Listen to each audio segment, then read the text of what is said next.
Hi, I'm Sharon Renfro. Our hearts and minds at SharonRenfro.com believes that we must open our minds before we can open our hearts to one another. A fundamental idea to an alternative way to understand the psychology of relationships. This means that thinking is the key to successful, meaningfully connected relationships. Today's video applies the 3 steps of thinking to the relationship issue of having reasonable expectations in committed relationships. Now, I'm going to just use some examples of how to do the 3 steps of thinking. So I'll be making some lists after I tell you about each step of thinking, just as an example for how this works. Now, the first step of thinking is research. Gathering objective and pertinent information to think about having reasonable expectations in committed relationships. Number 1, we begin to learn what to expect from relationships the instant we are born. Number 2, we need a relationship to survive as an individual self. Both needs exist for many years. Number 3, when relationships do not meet our needs during the early years, profound consequences involving all components of self influence the rest of our lives. Number 4, conventional psychology advocates taking this learning into adulthood, using the emotional system versus learning more mature and adaptive strategies, when those strategies become available to us as the brain matures and is capable of thought. Number 5, we are told to use our gut, emotions, and our feelings to guide us in our relationship, which advocates that we use the most simplistic adaptive strategies we have available for the most important and complex relationship interactions. Not a really smart idea.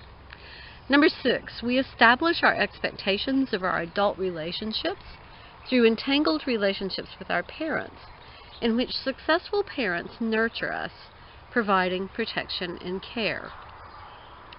Even though the responsibilities of parents and adult relationship partners differ greatly, we still expect the same self-sacrificing behaviors that our parents exhibited. Number 7, we pair the feeling of love with this emotional process. Another person sacrificing themselves for us is love.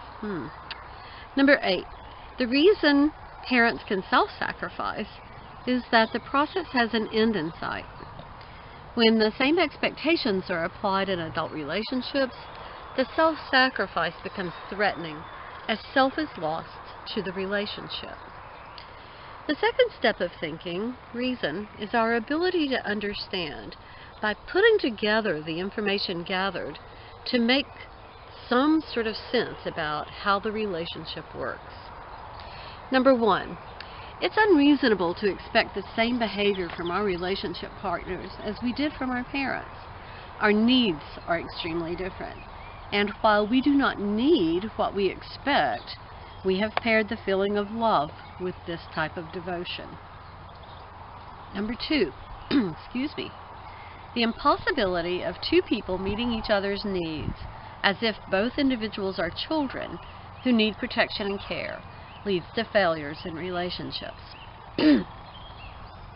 No one's needs get met, and the relationship is constantly assessed for threat, which leads to relationship failure. Number 3, reasonable expectations must be defined if we are to mature as individuals and be satisfied and content in our relationships. So sorry. Number 4, the responsibility for balancing the needs to be an individual and the need to be in a relationship is the individual's responsibility. Number 5, we cannot know what we can reasonably expect from ourselves until we have defined ourselves.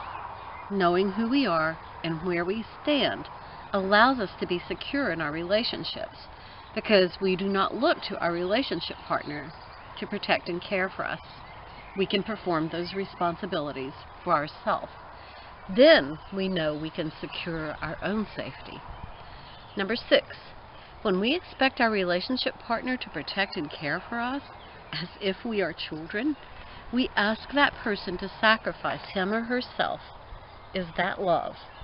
Which means we must focus our life energy on the other person to ensure that he or she does what we need.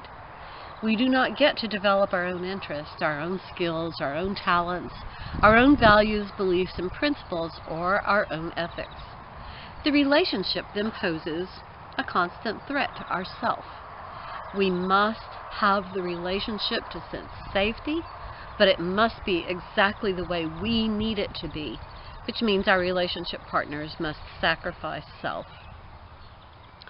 Number 7, just because our relationship partner does not meet our unreasonable, unrealistic, emotional expectations does not mean that he or she does not love us. But if we continue to impose these emotional expectations onto our relationship partner, it is likely that love will transform into negative feelings that represent a real threat to the relationship.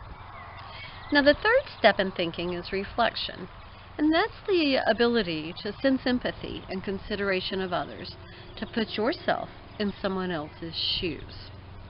Number 1, it is essential to learn to think. It is essential to define one's self, values, beliefs, and principles, to know what we can reliably expect of ourselves. Number 3, we must reassess what we expect of our relationship partners and recognize that emotional reactions based on unrealistic expectations generate conflict, fight, distance, flight, pretend, camouflage, and cut off, play dead, none of which can resolve relationship issues. These behaviors should be automatic alerts to stop and engage in thought. Number 4, when we become secure in who we are, when we are genuinely safe, we can risk genuine closeness. The better defined, the closer we can be.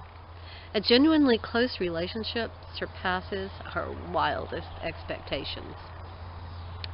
Now, if these ideas have been helpful to you, you can find more information and in-depth discussion in our free podcast at SharonRenfro.com. The podcasts are Our Hearts and Minds, the Psychology of Relationships. And please like us to help others find us that may need help too. And thanks for listening.